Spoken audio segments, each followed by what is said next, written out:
స్థానిక 45వ డివిజన్లోని గాదిరెడ్డి నగర్, 46వ డివిజన్లోని చిన్న మోటార్ వీధిలో నీటిని తోడేందుకు నగరపాలక సంస్థ సుమారు 13 లక్షల రూపాయలతో ఏర్పాటు చేసిన జనరేటర్లను సిటీ ఎమ్మెల్యే ఆదిరెడ్డి శ్రీనివాస్ ప్రారంభించారు.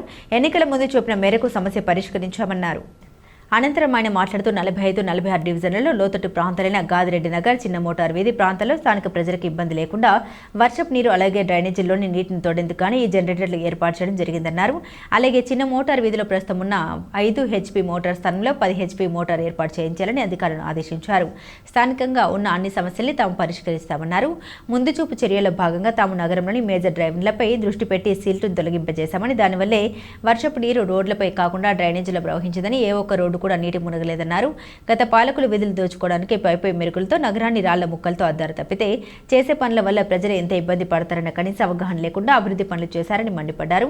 స్థానిక నాయకులు కోయల రమణ, తాడి మరియ, గురుదండరాజ్, తురుకల నిర్మల, పిడిమి ప్రకాష్, కేబుల్ మురళి, సందక లక్ష్మణరావు, మండల రవి, మండల నాయకుడు భూరా రమణ, మండల నాయుడు భూరా కల్పన తదితరులు పాల్గొన్నారు. 45, 46 వార్డులు ఏదైతే లోతట్టు ప్రాంతాలు ఉన్నాయో ఆ లోతట్టు ప్రాంతాల్లోనే నీరు తోడక అవన్నీ కూడా నీటి మునుగుతూ ఉన్నాయి. మరి ఈ సమస్యను ఎన్నికల ముందు అనేక సందర్భాల్లో మా దృష్టికి తీసుకొచ్చినప్పుడు ఆనాడు వినే వ్యక్తులు ఎవరూ లేరు.